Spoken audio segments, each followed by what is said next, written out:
Put away that fillet knife. Y'all ain't got to see what goes down in here. Okay, ladies and gentlemen, little boys, little children, little girls, dogs, and cats. I did some research on YouTube and come to find out next to nobody makes any videos about using any lures for freshwater striped bass fishing. Everything's on live bait or it's on saltwater striped bass. Being that striped bass are primarily a saltwater fish. There's a bunch of people across the country that have access to striped bass, hybrid stripers, and white bass. And nobody really gives good info, honestly, on targeting freshwater striped bass, what lures to use. So I'm going to give you a couple of the benefits right before I get into what you should be using. The benefits of using artificial, first of all, you don't have to worry about keeping bait alive. You don't have to have a special bait tank. You know, because shad and herring and stuff like that have to be in a circular bait tank. Otherwise, they'll get into the corners and beat themselves to death and die. You don't have to have an aerator. You know, shad are extremely fragile. You don't have to have any shad keeper. They're very high maintenance bait fish. They're annoying to keep. You don't have to do any of that. You don't have to drag around a minnow bucket full of bass shiners in that heavy bucket everywhere you go. There's just a lot of benefits you don't have to worry about when you're using artificial versus live bait for stripers. They're just easier to rig, easier to keep alive. You don't have to keep constantly checking a lure back to back to see if it's still living on the end of that hook. It's just a lot that you can do. You can cover water a lot faster. You don't have to be sitting in one spot, letting that shad swim around, waiting to see if something's going to eat them or not. You can throw a lure a couple times and, throw it out, reel it in, see if something eats it or not, and just move along. You can cover a lot of water where you can locate these fish faster. So I'm going to give you 10 striped bass lures that you can use to effectively target these fish. First of all, we're going to start with a paddle tail swim bait. This happens to be an NLBN, no live bait needed. This is a saltwater swim bait primarily, but they work really well on stripers. You can use them as big or as small as you need to. You can fish paddle tail swim baits as small as maybe 2 inches on light jig heads, 1/8 ounce, 1/4 ounce, whenever they're in shallow water, like how they do on their spawning runs a lot of times. A lot of you guys have sea run striped bass where they spend their time in the ocean, and then when they get ready to spawn, they swim up the rivers. A lot of us in other states, we have landlocked stripers that are just in the rivers all the time. And a lot of the bait fish that they eat, of course, they're eating big gizzard shad in my part of the country, down south in the Atlanta area and the surrounding areas. They're eating big gizzard shad, they're eating skipjack herring, they're eating bluegills, they're eating other type of larger bait fish. So you can scale it as you need to. You can go on paddle tail swim baits as big as 10 inches and they'll still eat them. But if you happen to be around smaller bait fish like threadfin shad, like they happen to get on sometimes, you can go all the way down to 2 inches and fish them on lighter heads. You can also put them on heavier jig heads to get them down deeper, so you can fish places where they happen to be down in the cuts in a river, in those deeper holes, or if they're in deep water on a lake, you might see them suspended down, say like 30 or 40 feet down. You can actually count this down to their level and reel it just above their heads, and they'll come up and eat it. So that's one thing. It's a really reliable bait to keep on you anywhere where there's any stripers. The next bait is a jointed swim bait. This is a storm kicking minnow. I believe these are discontinued, but other baits like it. Sebile Magic Swimmers, they just got bought out by Berkley, so now Berkley Magic Swimmers are a good one to use. Spro makes this one. This is the Spro something shad they used to call it, but they've now rebranded this bait. Spro is actually going through a lot of redesigning on a lot of their baits. So they're basically the same, more or less. They just got different eyes and they have some different hardware and stuff like that a little bit. They just tweaked them a little bit. So these older ones you can probably get on sale right now. This is normally like, I believe, like a $15, $20 lure, but it's on sale right now at most places for like $12. You can get one of these. But the way that you use them is you throw them out and you reel them in at varying speeds. You can do it slow, just under the surface, and get those surfacing stripers. You can throw it out and burn it when they're actively blowing up on bait. They're really aggressive. These baits have a kind of a snake-like S-type swimming action, but they work really well across the upper part of the water column. throwing them up shallow in the first maybe 5 feet. You can sink them down if you want to. You can add some lead tape to the hooks. You can put some add some suspend strips and stuff on there, and you can make it sink down a little bit. But they work really well when fish are active because of that action that they have. They swim in a way that just gets fish that are really aggressive and actively feeding to eat them. They're not that great when the fish are not so active. So the next thing that you might use is a tail spinner. This is a really good bait for when they're schooling. It's also very long casting. So if they're blowing up and they're out of casting range, you can throw a tail spinner. This one is a Savage Gear. It's a little small, but it has that little Colorado blade on the back of it that spins and flashes and creates a lot of vibration where they can feel it and see it from a little ways off.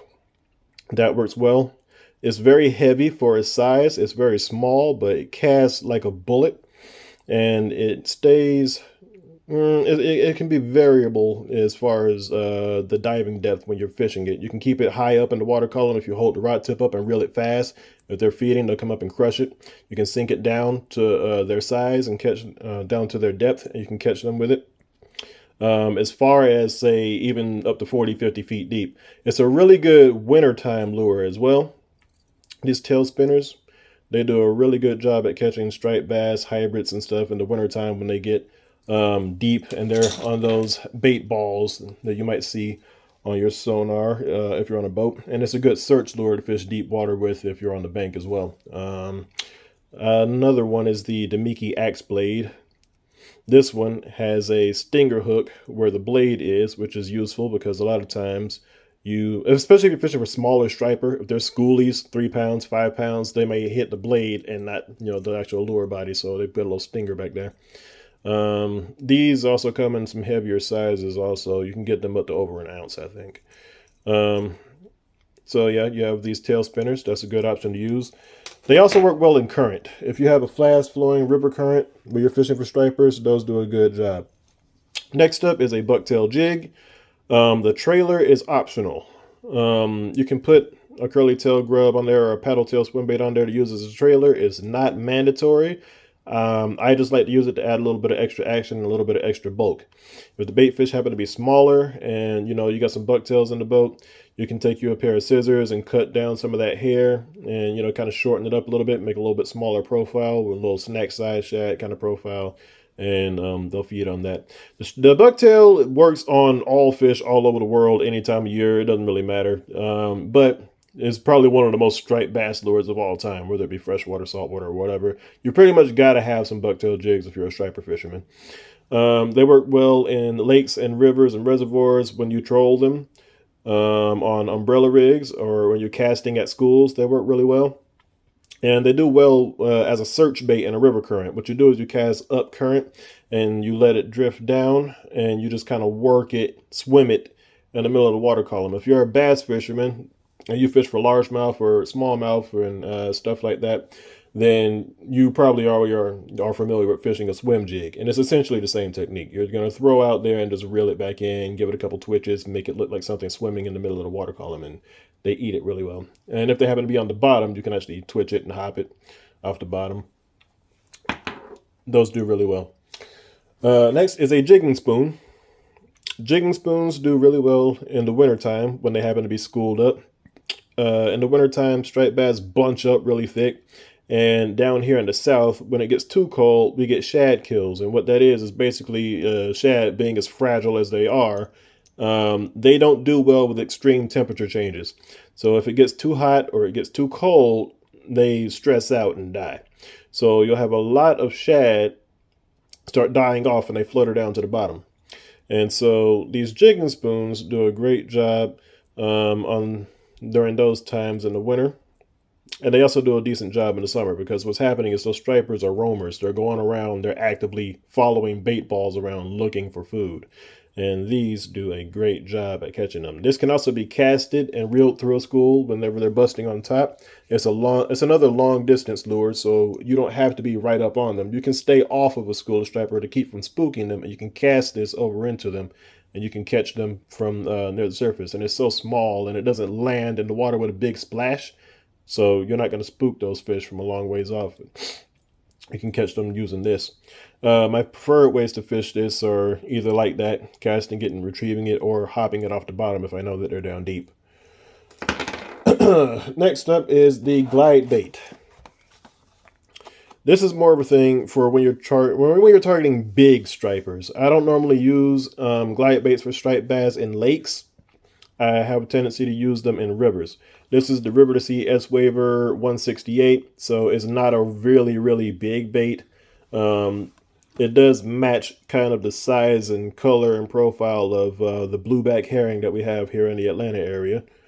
So whenever I find bait fish that are about that size and you're trying to target some of the bigger fish out of the school, you can go ahead and use something like this glide bait. They're just really fun to fish too because they're visual. You're watching it the whole time. But while we're on the subject of glide baits, that's just the small one, and it gets numbers of bites versus size. Now, when I'm targeting trophy stripers, I may go up to something like this. This is the Bait Sanity Explorer Glide. This is, I believe, like a 5-ounce glide bait, and I believe it's like 10 or 11 inches. It's comparable to a Depth 250 slide swimmer that I have a bunch of for fishing for trophy largemouth down here. The better colors are this one, the white bone, trout colors, and also the gizzard shad ones work well. Those really big glide baits have a lot more drawing power. They can see them from a longer ways off, and they have a much wider action. This little S-Waver, it kind of goes about a foot side to side. That S-Waver, not S-Waver, that Explorer Glide, I can get this one to swing like up to 3 feet from side to side. It just go way out here and way back here. And, you know, it really gets their attention from a long ways off. So that's a good one to use when you're trophy hunting. I would not recommend any of the hardware that that it comes with straight out the box, though. Definitely upgrade the hooks. You want some 2X and 3X strong treble hooks and some really strong split rings with really any baits that you're using to target stripers, but especially those big ones in particular. Next up is a soft jerkbait. Soft jerkbaits, flukes, they work really well whenever the fish are high up in the water column. And you need something with a slower rate of fall. If you want something to stay in the strike zone longer, these are a really good bait to use, because a lot of the baits that you're going to throw at busting stripers, they fall too fast. They don't stay up long enough for them to be seen too good. So if you don't get hit within the first couple of cranks, the first couple of seconds, or no, they may see it and follow it down for a while and turn off it. But something like this soft bait, it stays in front of them for longer to where you can pick them up. And the fish are a little bit more likely to eat it, because what a lot of times stripers will do, they'll blow up on bait, they'll be busting on the shad and stuff out in the middle, and then after they've stunned them, there'll be some fish below the ones that are busting on top that'll just, you know, pick up the stragglers and stuff like that as they die and kind of flutter down to the bottom. So you got to have one of these if you're fishing striper schools. We've got to talk about Topwater, of course. The Head and Zara spooks always do really well. Personally, I like the one knocker spook. I got that rattle in the butt. Calls fish in from a long way. You can go up to the super spook if you want a larger size one with 3 treble hooks on it, because having that extra treble hook a lot of times help you out. This is not actually my preferred topwater bait, but it's the most easily accessible for all of you watching this. My preferred one is an Evergreen Shower Blows, the Evergreen SB. Normally I use the 105 and the 125 when I'm using, you know, smaller and regular size baits to imitate the majority of the bait fish. This one is the 150, so it's almost, I believe, like 6 inches long or something like that. It weighs over an ounce. This is for like long bomb casting, and it has a lot of slash, and it's kind of an aggressive slashing action, and it has a good rattle to it. It's just an aggressive topwater lure. It calls fish up from deep down to come up and eat it. Does a good job at getting stripers to come up and attack it. It looks like a big gizzard shad, and when they're feeding on larger bait, I kind of like that one. Whopper ploppers work well too. If you're going to choose any color, make it this one, either the bone one or this pearl white. They do well as a search bait. being cast out over suspended stripers, or casting it up to the bank and bringing it back to you. If you happen to be on a river, they do a good job there. If you got really tiny bait fish and they're up on top, the Jackal Riser does a good job. Good luck finding them. They're almost never in stock because demand is crazy for them for, you know, the bass fishing. But there's not a whole lot of baits that look like a fleeing thread fin shad a whole lot better than that right there. You can see all the hook rash and stuff on it. Just caught some fish. Another thing that a lot of the guys use at the dams and on the big reservoirs and stuff like that below the tail race areas, they use popping cork rigs. Now, the key thing is you need to be using the right type of popping cork. You want one with a cupped head. The cupped head where it pops and spits water.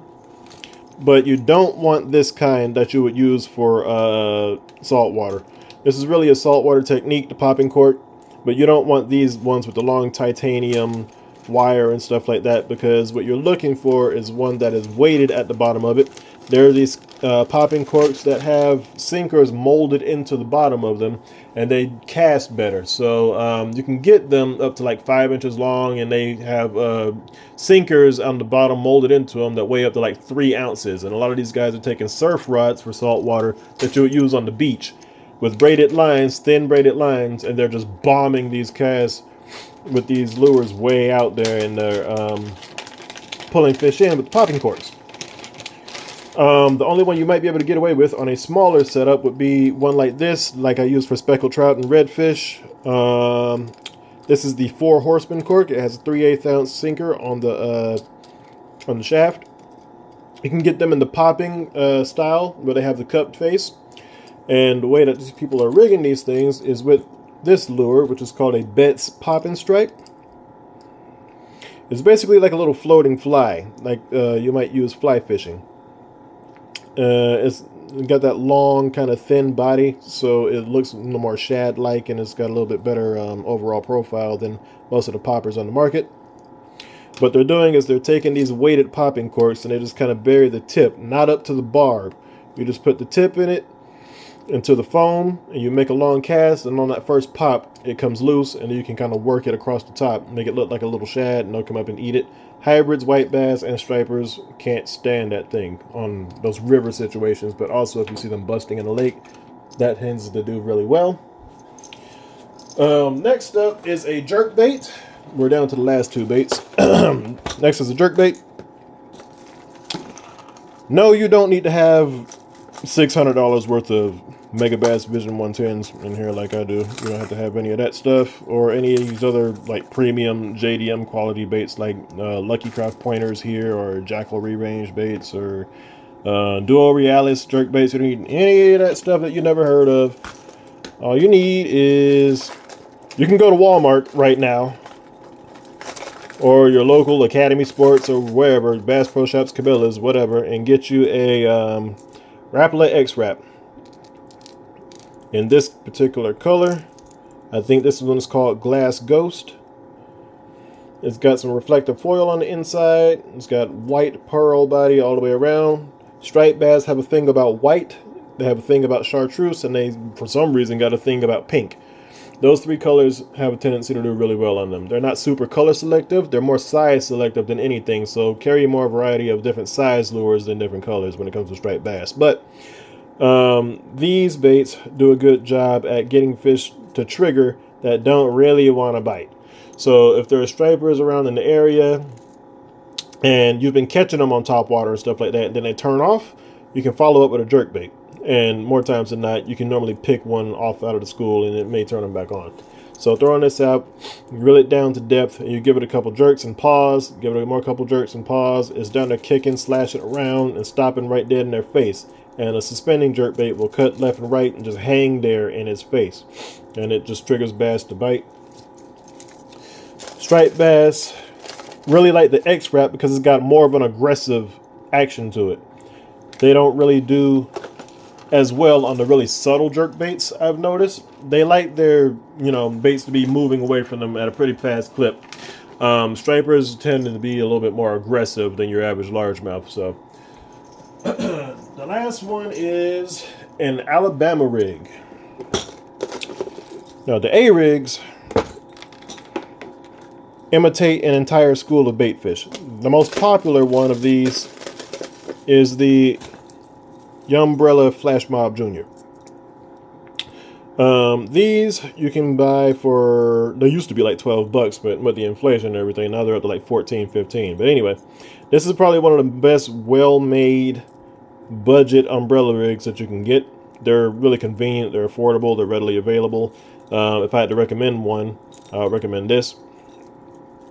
I've modified mine, of course, because most A-rigs, this one is just a cheap little Chinese one that I got off of Amazon. First of all, there's no crimp in place to stop these blades from sliding all over the place, so that can mess you up. Second, the snaps that come on most A-rigs stock suck. You need to cut them off, throw them away. They're trash. Don't even worry about using them. And you need to replace them with split rings. Unless you're fishing for schoolies, little bitty fish, you know what I'm saying, 3 pounds, 5 pounds, you might be able to get away with those clips. If you're targeting any decent sized fish, I replace those with split rings. These are owner hyperwire split rings in size 3. If you're fishing for really big fish, you may want to go to like a size 5 or something, get you some more strength. I put some Swimbait heads on the bottom hooks, and I rigged the top ones with dummies. It just reduces how much snagging you get. Plus, these are a little bit smaller than the bottom ones because the baits I want them to actually target are down here. These are 3.5 inches. My dummies are 3 inches. If you just want to rig the same baits all the way around and use 5 hooks on your rig, you can do that too. As for the color of the swim baits, like I said, white is really good. You can also get your A-rigs that just have blades instead of hooks all the way around, and you know, you get the same effect. Sometimes they'll slap at the blades, but more times than not, the blades are just an attracting factor that gets them to eat the hooks. You can even get some that don't have any blades. This one does, but you can get some that have no blades at all on those days when the water is really clear and the fish are really finicky. Those work better. If you're fishing somewhere where the water is a little bit dirtier and they need a little bit of help finding you, you can use some chartreuse, or you can use painted blades like I like to use. These are white and chartreuse on both sides. I've got chartreuse baits all the way around, and my target bait that I want them to eat is the white one in the middle. You know, this one that's different out of the bunch is normally the one that they hit, so that's why I did that. Okay, so those are all the baits that you would use for striped bass in a freshwater fishing situation. There's a couple other ones that I didn't mention, like say a lipless crankbait is a good one, a wake bait is another good one. But generally speaking, we've covered most everything that you would use in the majority of striped bass fishing situations, whether it be in rivers, lakes, reservoirs, or wherever you might find any freshwater striped bass. All of these work really well, and they're readily available. You can get these most anywhere. A lot of this stuff you can get from Amazon, Bass Pro Shops, Cabela's, Tackle Warehouse, and all your other online retailers. Okay, so that's it for freshwater striped bass lures.